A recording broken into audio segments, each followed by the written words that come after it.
Good morning, everyone. Morning. It looks like Wednesday. Put your Feels like headphones on Friday. and put the mic in front of your mouth. Could be Saturday. All right. So it's actually Wednesday, just so you know. It seems like I never know the day of the year, month, I should say. Yeah, day of the month year. or day of the year anymore. They all blend together Yep. because it's Wednesday. It is. It's Seems just like Tuesday or Friday. It's just a day that ends in Y. Is that what it is? Yeah. All right. Big news out there. Rates have been getting a little bit worse every day. Mm-hmm.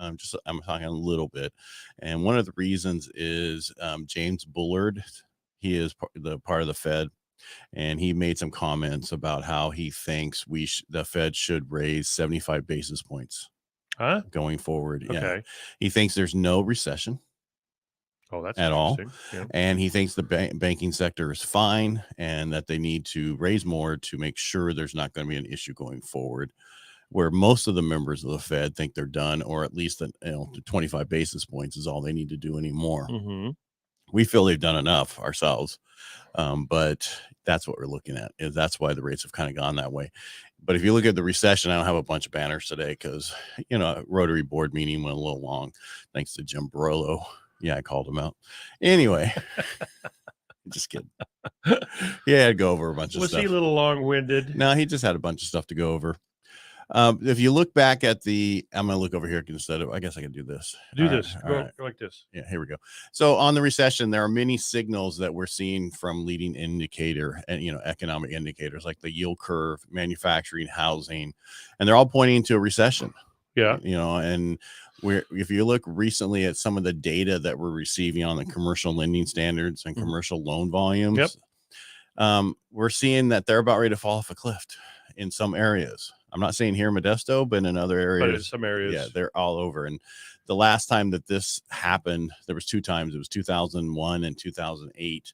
And it happened right before the recession. Okay. All right. And that's what we're kind of seeing. And now you're seeing a job market that has, manipulations and signs of things turning. There's lower job openings, right? Higher initial jobless claims, hours of work are being cut. Mm-hmm. So all these are looking at, hey, this is a recession coming. It's coming. It's going to be here. I think it's here, really. I do too, because you got Meta about ready to lay off again, and somebody else I saw they were going to lay off some more people. Yeah, Meta, a giant, right? Yeah. Well, and also then you have companies leaving California, even more companies leaving California. And it's like, California, wake up. Yeah. And I read that our ding dong in charge just cut foster care. What? They cut state funding foster care. He's going to, because the budget was a little imbalanced, so they're going to take away from foster care. How about let's cut the politician salary? You think? If you mess up, you don't get paid, because if we mess up, we don't get paid. So let's do that. If you're going to be a politician and you mess up, you don't get paid. It's like a long time ago, the doctors in Japan, if they didn't cure you, you did not get paid. If you died, there was no charge. Right. It's craziness. It's craziness. And, it's that, to me, that seems like it's an asinine political move, but he is so full of himself. Yeah. And we need someone to start yelling at our president in charge, like the story about, hey, the guy's naked. The king's new clothes. Mm-hmm. Have the kid in the crowd say, the guy's naked. So the kid in the crowd needs to come up and say, hey, the guy's a moron. Now then they're going to say he's the victim. Got dementia. Now he's going to say they'll change it to the kid or that person. Yeah. I have the statistic over here. I'm going to read. Let's read the statistic. Those born between 1981 to 1996, mm-hmm. or what they consider millennials, have just crossed the 50% ownership rate. Wow. Right. Which, remember when we didn't think that 20% would own? Right. But the thing is a story. It's previous. They lag previous generations, but they're doing little things a little bit later in life. Mm-hmm. Like the average age of marriage in the 60s was 20 years old. Right. And then now that's 30 years old in that right now, mm-hmm. which, for most people though, buying their first home was on average was 31. And that's kind of where it's still sitting. Really? Yeah. Yeah. Interesting. Yeah. I didn't have time to put up this graphic, but it was on TV this morning. It was talking about people who think the economy is going to do better, or they're feeling it's going to do worse, where they are in that field. Mm-hmm. And it was like 70% was saying this is horrible. Yeah. Yeah. It's not.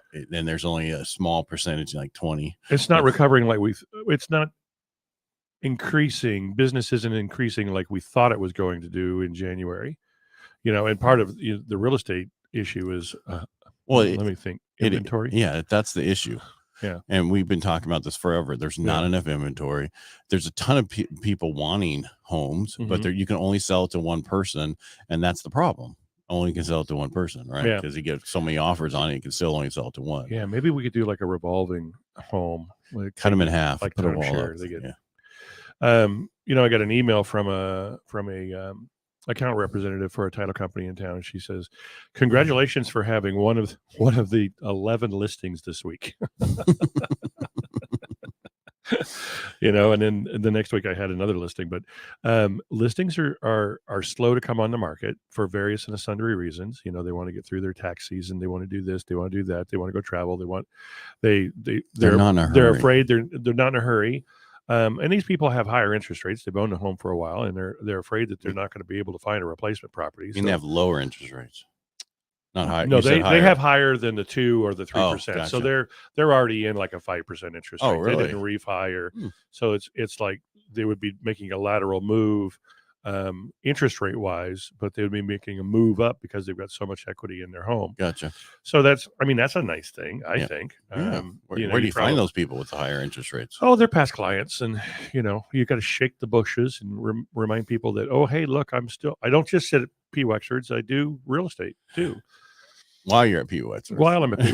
Wexford's. I got some little statistics too, and we're just going to be preaching to the the problem is again. On your side is you should have done this a little bit. No, I don't want to get that close. Look at the wrinkles. I know, but you need to adjust. Oh, you want me to go this way? You're good. Okay. You're good.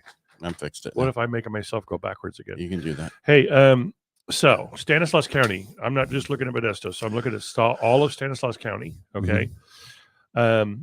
333 active listings right now in all of Stanislaus County. All of Stanislaus County. Okay. 347 pendings. Is this for the month or for the day? This is for the year. So if it's most likely they've been in escrow for 30 to 45 days, not since January. If they've been in escrow since January, ouch. Well, all right. So get to the close so we know those numbers. 867 since the beginning of the year. In all of Stanislaus County. 867 in the whole Stanislaus County, divided by 3.5 months, right? Yeah. So that's 247, 70. You can't do 71 of a house. We'll just say around 248 homes a month. Sold. No. So, how many realtors? So that means. How many loan officers? A lot.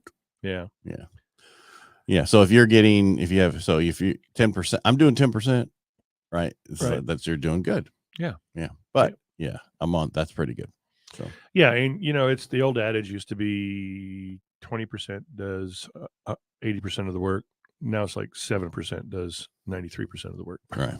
Well, because there's only 200 some houses. Yeah. And you just really got to be engaged. Don't buy leads. Just don't buy leads unless it's working for you. Yeah. And you're spending, $100,000 a year to buy leads, so you can make $70,000 after you pay for the leads. Right. Yeah.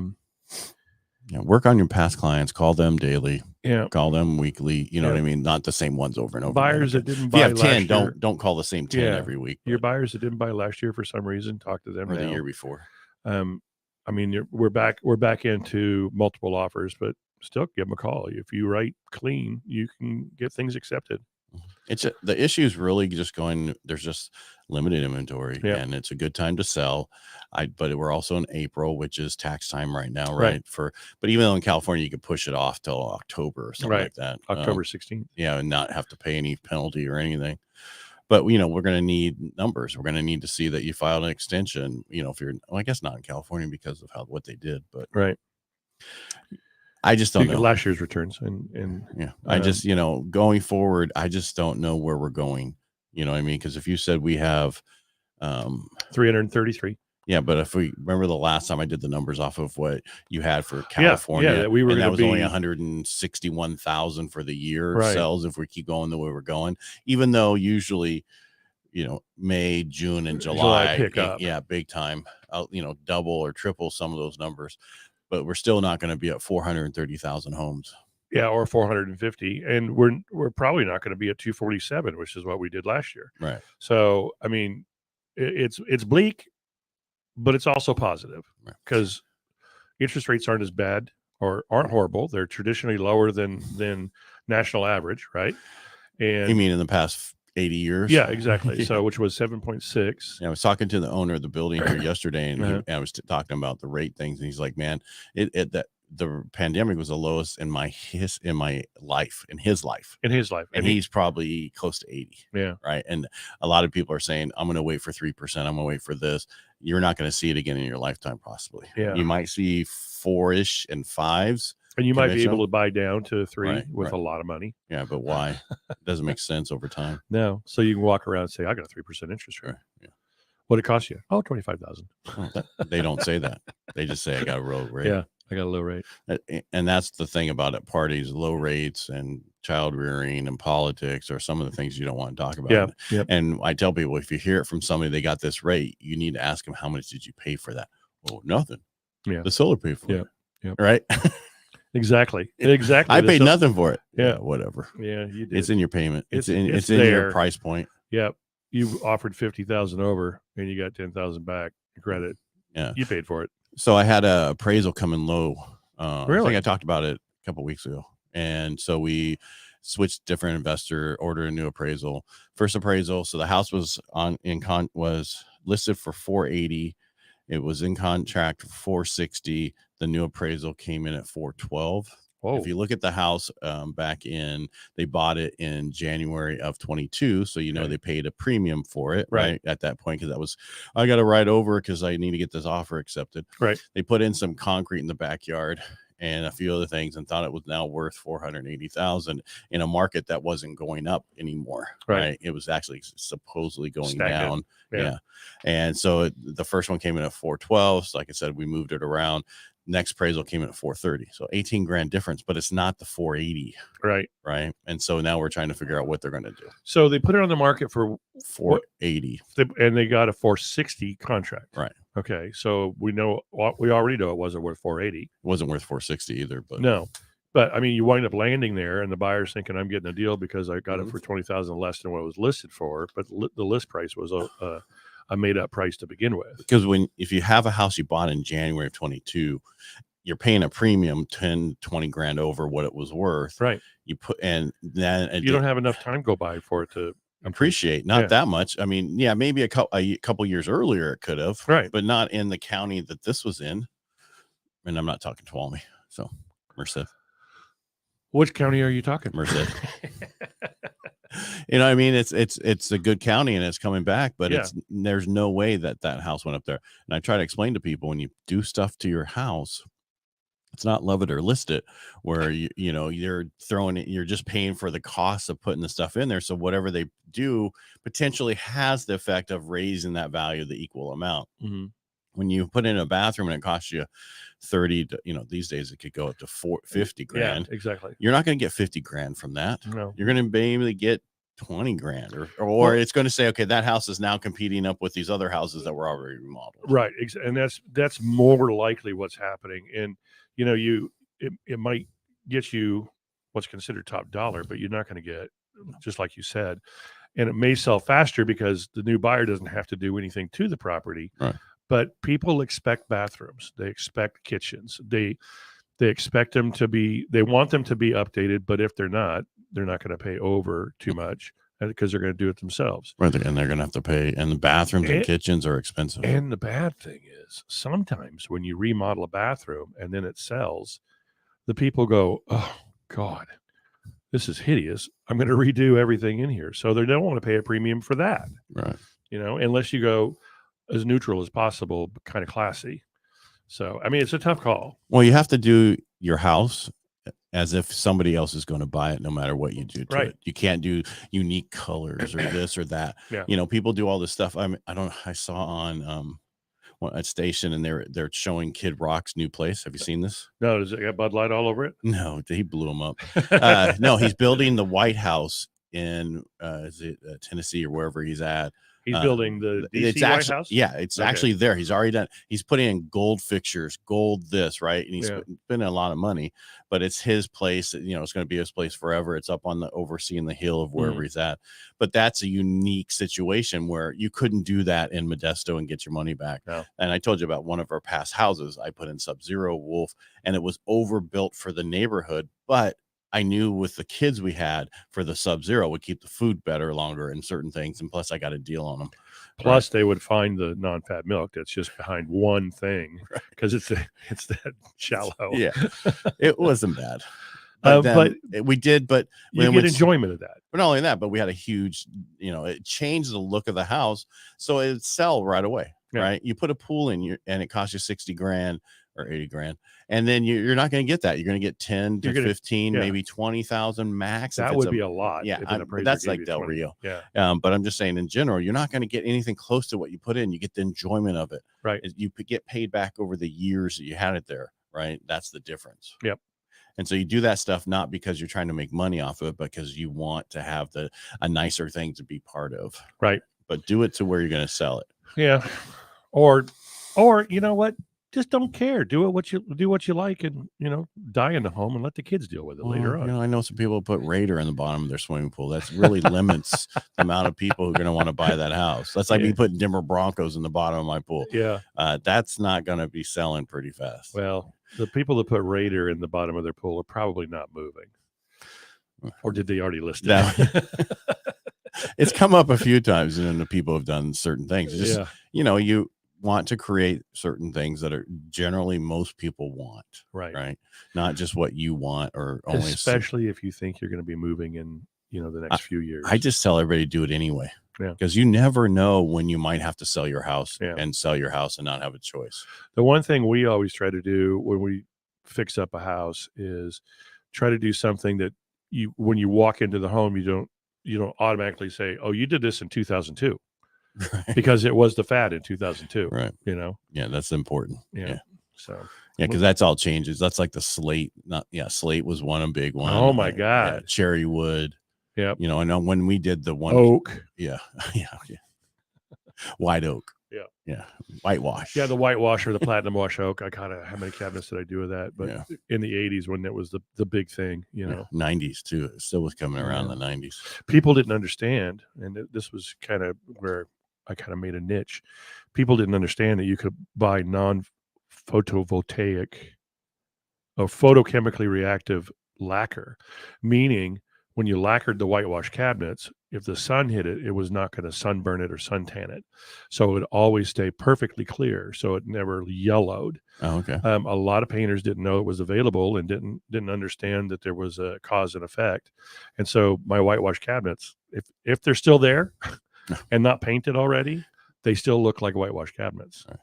I mean, because most cabinets are painted anyway, or painted in a factory the way they are now. Nobody does actual normally natural wood anymore. Yeah, because then it's just so much easier to do stuff down the road. But yeah, you're right. I mean, everything changed. It's like when we redid our bathroom recently, they're like, okay, the trim in here is different than the trim out in the hallway. And we're going to replace, because the house is 1950s. Oh, right. The 1950s trim has a round to it. It doesn't look like shaker trim, right? Flat and everything else. So it's like, well, you know what? Let's not do it today, because that's extra money. Yeah. Well, and who cares? A lot of that trim you can still get, like Modesto Lumber. You can go to Modesto Lumber, and they usually still have the knives to be able to shape that trim. I don't want it. I'd rather go with the newer expensive stuff. to do. Yeah. I mean, I'm going to replace it eventually, but not. It's like it doesn't have to be done today. No. I mean, when I bought the house, they had remodeled the kitchen back in the late 90s, and it looked like cabinets. Yeah. And they were very unique. Yeah. And I was like, this is cool. I like this. Right. But then, and it had salmon tile, that's, all that ugliest stuff. And then when they remodeled the main bathroom, they used the 1950s, 60s tile, the ugly part. And I don't know how they did it to where they take a normal sized bathroom and make it to where it's so damn small you can't even get into it.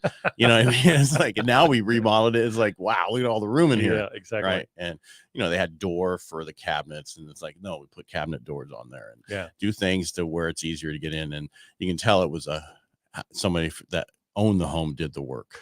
Right. And, those homes built in the 50s, they go through so many transitions with so many different owners, and in so many different styles for the time. Right. I mean, because when I bought it, it had clear oak everywhere. Ooh. That's all white now. That was the thing for a long time, probably 20 years. Because we had a drop ceiling in the family room that was naughty pine. Yeah. It was in trouble all the time. So we painted it white and left the beams, right? Yeah, and nice. What where if you go to Southern California, they'd paint the whole thing white. They wouldn't leave the beams, right? And it's like, okay, the beams looks really nice because now it looks like it should be. Because it was what I wanted to do in the kitchen, was raise the roof in the kitchen. We remodeled it and put exposed beams. Like, there's only so much room. I'm like, okay, my wife, we don't want to spend the money. Yeah, we do. Yeah, move on. Yeah. All right, that's all I have for today. That's a wrap. It's been forever. We'll be talking to you in 2 days, and we'll have so much more information. And then don't forget, on the weekend we'll have our radio show. It'll be Mike and myself. Yeah. No guests. And by the way, if you didn't listen to last week's, go listen to it. The HVAC person, Kevin Jordan, was on, and Jordan Heating and Air, and he actually did a summer special for $39 where they'll come out and look at your HVAC, check things, clean things off. Reach out to him. He's had a bunch of people call from the radio show. Yeah, if you call 538-8023. Am I right? I don't know. I think I am. Just listen to the show or reach out to Mike and myself, and we can get you his number. All right. Perfect. Make it a great day. Bye, guys. Bye.